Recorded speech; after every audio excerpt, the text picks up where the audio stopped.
नमस्कार, आप देख रहे हैं प्रेस जागरण और मैं हूं कुंदन।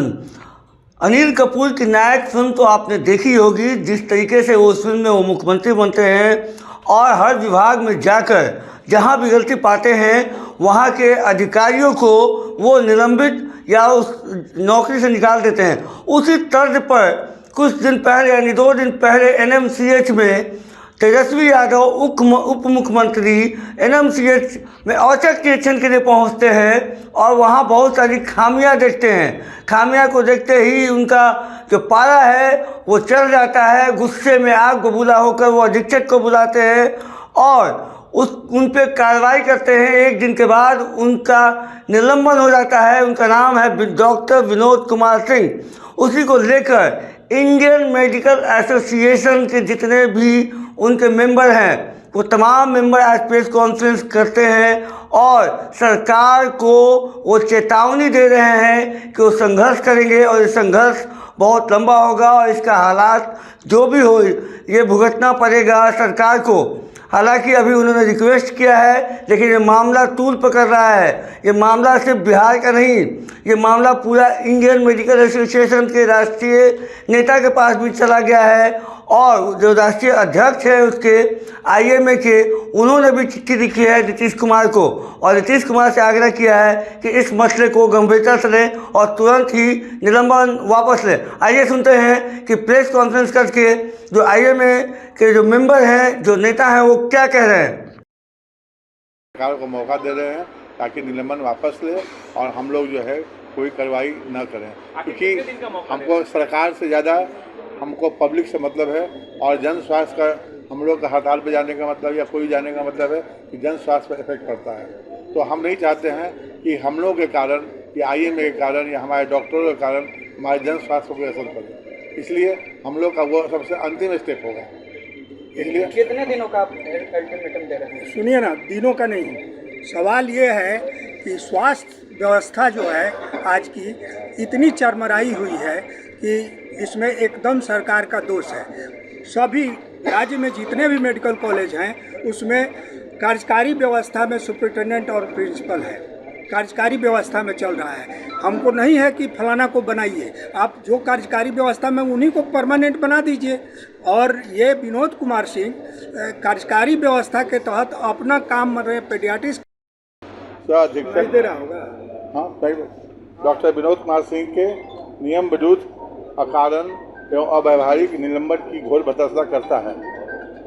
डॉक्टर विनोद कुमार सिंह ने कोरोना जैसी जानलेवा बीमारी के दौर में अभूतपूर्व साहस एवं समर्पण का परिचय देते हुए अपनी भूमिका निभाई है, जिसकी प्रशंसा राज्य सरकार एवं बिहार की जनता से भी मिली है। अधीक्षक के दायित्व के साथ साथ उन्होंने शिशु रोग विभाग में भी अभूतपूर्व सेवा प्रदान किया है। वर्तमान डेंगू महामारी में भी उनका कार्य उपलब्ध सुविधाओं के अंतर्गत सराहनीय था।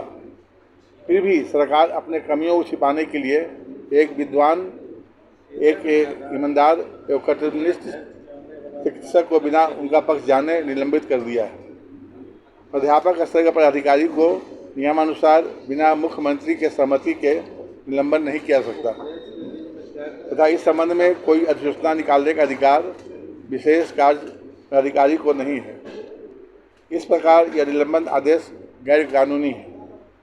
हाल ही में आईएमए बिहार राज्य चिकित्सक सेवा समूह, बिहार स्वास्थ्य सेवा समूह, राज्य के जूनियर डॉक्टर एवं इंटर्न चिकित्सकों को मनोबल को तोड़ने के लिए सरकार द्वारा कई कार्रवाइयाँ की गई है, जिसका गंभीर परिणाम बिहार की स्वास्थ्य सेवा को भुगतना पड़ सकता है। आईएमए बिहार माननीय मुख्यमंत्री श्री नीतीश कुमार जी से आग्रह करता है कि वे वरीय प्राध्यापक डॉक्टर विनोद कुमार सिंह के निलंबन को अविलंब निरस्त करने की कृपा करें।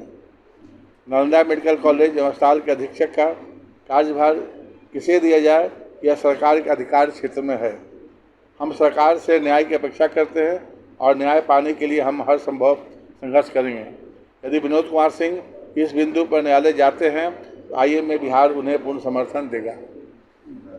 अध्यक्ष का भी लेटर पढ़ दीजिए। इम्पोर्टेंट मीटिंग में रहते ही हैं, लेकिन वो किसी कारणवश दिल्ली से यहाँ नहीं आ पाए हैं, लेकिन उनका जो संवाद है हम लोग के पास मिला है और अभी भी आया है जो आप लोग को बता रहे हैं। Doctor Sahanand Prasad Singh, national president IMA Bihar. ये ऑफिशियल लेटर है IMA ये ऑफिशियल लेटर है IMA हेडक्वार्टर दिल्ली से।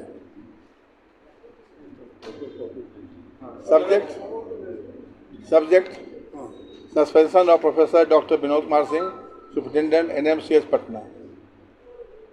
Respected sir, the doctor of Bihar are greatly anguished and concerned on the sudden news of unwarranted suspension of Dr. Vinod Kumar Singh, Superintendent NMCH Patna. Dr. Vinod Kumar Singh is a dedicated, sincere and honest doctor who is popular among his patients as well as his colleagues. His contribution in development of services in NMCH is remarkable. The frontline leadership of Dr. Vinod Kumar Singh during Corona epidemic was well appreciated by the government as well as the public. Taking a harass decision to suspend him without giving an opportunity to defend himself is quite unfair to an officer of his stature and repute.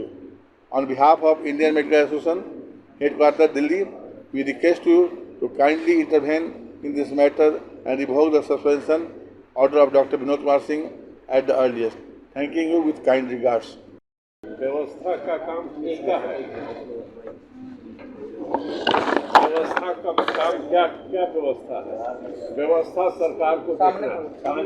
व्यवस्था सरकार को देखना है। एक तो आप जो है सरकार एडहॉक रूप में काम कर रही है। सुपरिटेंडेंट का फुल टाइम जॉब है। आप किसी को मन करता है उठा करके एडहॉक के रूप में आप सुपरिटेंडेंट बना देते हैं। वो अपना विभाग का काम करे या सुपरिटेंडेंट का काम करे। आप क्यों नहीं परमानेंट सुपरिटेंडेंट बनाते हैं? उसको पावर क्यों नहीं देते हैं? आज जो प्रॉब्लम जो खड़ा होता है उसका मेन रीजन जो है स्वास्थ्य विभाग है। आप जो है जो सस्पेंशन की बात आ रही है, क्लास 1 अफसर का सस्पेंशन आप नहीं कर सकते हैं जब तक से आप उससे शो कॉज पूछे। एक क्लास 1 अफसर को आप सस्पेंड कोई एक चपरासी को तो सस्पेंड करिए नहीं सकते हैं बिना शो कॉज पूछे। आप एक क्लास 1 अफसर को आप जो है सस्पेंड कर देते हैं बिना शो कॉज पूछे। आप क्यों सस्पेंड कर रहे हैं? आप उसको क्या पावर दिए हुए हैं? वो आपको एडिशनल वर्क कर रहा है। उसका मेन वर्क जो है अपना विभाग का विभागाध्यक्ष है और उसके एडिशनल वर्क में क्यों एडिशनल वर्क दिए हुए हैं? क्यों नहीं परमानेंट सुपरिटेंडेंट आप देते हैं? क्यों एडहॉक बेसिस में आप काम चला रहे हैं मेडिकल कॉलेज में? इतने मेडिकल कॉलेज में जितने सुपरिटेंडेंट हैं, जितने प्रिंसिपल हैं, सब एडहॉक रूप में काम कर रहे हैं। क्यों करा रहे हैं? आपकी व्यवस्था आपकी खराब है। आप क्यों नहीं इस व्यवस्था को सुधारना चाहते हैं? क्योंकि आप नहीं चाहते हैं कि सुधार हो, बिहार की जनता का सेवा मिल सके, अच्छी सेवा मिल सके। क्योंकि आप कमी है, आप डॉक्टर तो है नहीं। एक जहाँ 10 पोस्ट है वहाँ पर 6 खाली है। क्यों खाली रखे हुए हैं? एक डॉक्टर के ऊपर 4 डॉक्टर का बोझा पड़ा हुआ है। आप क्यों करना चाहते हैं? एक प्रोफेसर है, वो अपना प्रोफेसर का काम करेगा, उस पर एडिशनल आपने डाल दिया सुपरिटेंडेंट का काम। क्यों डाल रहे हैं उस पर? आपको सबको व्यवस्थित रूप में करिए। व्यवस्था जो है सरकार का काम देखना है। सरकार काम नहीं देख रही है व्यवस्थित रूप में। रोज जो है इनको चार्ज है उनको दे दिया। क्यों दे रहे हो भाई? वो परमानेंट क्यों नहीं पोस्ट करते हो? परमानेंट सुपरिटेंडेंट पोस्ट करो, परमानेंट डिप्टी सुपरिटेंडेंट पोस्ट करो, जो कि जो अस्पताल का प्रबंधन का काम देखे, वो का काम करें। यह काम एडहॉक के रूप में जो काम चल रहा है, बिहार सरकार चला रही है, यह नहीं चलना चाहिए। जब आप जनता की सेवा की बात है, जितना पद है उतने डॉक्टर को बहाल करो, उनका ड्यूटी लो। वो काम न करे तो बात करे। आप जो है इधर का माल उधर, उधर का माल उधर करके आप छोड़ दे रहे हैं। तो ऐसे सरकार कैसे? एक प्रश्न है सर, क्या उप मुख्यमंत्री के कार्य क्षेत्र में ये आता है कि वो किसी को निलंबित कर दें? क्या किसी स्वास्थ्य मंत्री के कार्य क्षेत्र उप मुख्यमंत्री के कार्य क्षेत्र से बाहर की प्रक्रिया है कि उन्होंने निलंबन जो किया है, या वो मुख्यमंत्री के कार्य क्षेत्र में आता है? जी बोलिए। ये देखिए रूल ऑफ एग्जीक्यूटिव बिजनेस है। और आज मैंने कार्मिक विभाग से भी पूछताछ की है। रूल ऑफ एग्जीक्यूटिव बिजनेस के मुताबिक जो पदाधिकारी का अपॉइंटमेंट जो उच्च स्तरीय लेवल पर होता है उसी स्तर को अधिकार है उनको सस्पेंड करने का। यानी अगर जनरल मेडिकल अफसर है बेसिक लेवल का तो उसको मंत्री चाहे तो सस्पेंड कर सकते हैं। और जो प्रोफेसर होता है उसका प्रमोशन के बाद जो अपॉइंटमेंट होता है वो मुख्यमंत्री के स्तर पर उसका फाइनल अप्रूवल होता है। तो मुख्यमंत्री उसके जो है सबके तो अपॉइंटमेंट गवर्नर करते हैं, तो मुख्यमंत्री जो कार्यकारी हैं वो ही उसका दस्तखत करते हैं। इसलिए उनका जो सस्पेंशन होना चाहिए था वो मुख्यमंत्री के अप्रूवल पर होना चाहिए था। इस प्रकार ये सस्पेंशन जो है उनके अप्रूवल से नहीं हुआ है, ये भी हम लोगों को मालूम है, पूरे विभाग से भी पूछा है। एक आखिरी सवाल बस कि अगर सस्पेंशन वापस नहीं होती है तो फिर आगे आईएमए क्या करेगा? आगे का आईएमए के बाद निश्चित तौर से प्रोग्राम है, संघर्ष शब्द यूज किया गया है उसमें, और हम लोग हर तीर को एक साथ नहीं खोल रहे हैं। अभी हम लोग सरकार से निवेदन कर रहे हैं कि आप अन्याय किए हैं, न्याय कीजिए, और अगर न्याय नहीं करेंगे तो संघर्ष का रास्ता जो भी संभव होगा वो आईएमए करेगा, पूरा राज्य का डॉक्टर लोग करेगा। अभी अल्टीमेटम आप लोगों ने नहीं दिया है इतने दिनों का। अभी तो रिक्वेस्ट कर रहे हैं। जिम्मेदार कौन है? बिल्कुल आपको मालूम होना चाहिए कि सरकार जिस ढंग से पिछले कुछ समय से डॉक्टरों के साथ इंजस्टिस कर रही है।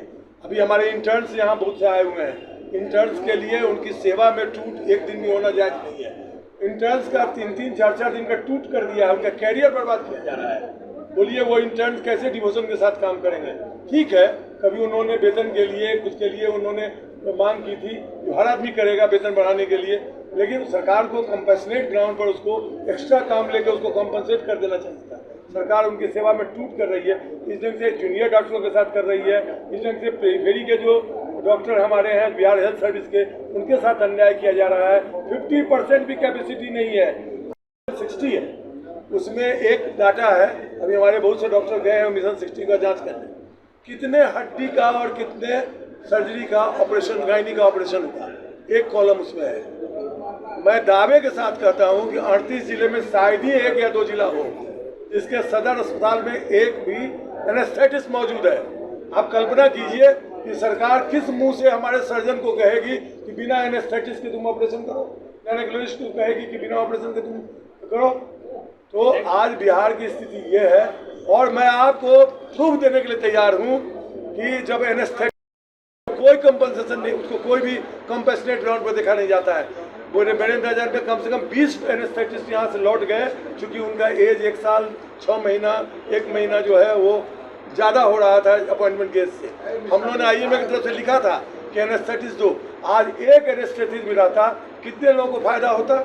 आपको मालूम है किसी नालंदा मेडिकल कॉलेज में कोविड के पीरियड में एक भी एनेस्थेटिस्ट नहीं था। तो सर आप कह रहे हैं कि पूरा मैटर जो है गवर्नमेंट के चलते है। जो डॉक्टर विनोद सिंह का निलंबन हुआ है सेक्शन 10 के तहत, सेक्शन 10 में क्या कहता है? सेक्शन 9 और 10 जो है, 9 जो है वो अनुशासनिक कार्रवाई के लिए है, और सेक्शन 10 जो है वो किसी लापरवाही या किसी उस संग का कुछ है, वो उससे मतलब नहीं है। मतलब सीधा है, 3 चीज होना जरूरी है।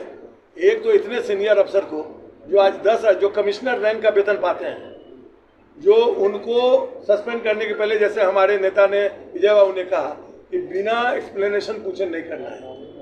आप मौखिक में, एक तो सबसे बड़ी शर्मिंदगी की बात है कि पब्लिक के सामने, आम आदमी के सामने हमारे आप अपने डॉक्टर को डिमोरलाइज कर रहे हैं।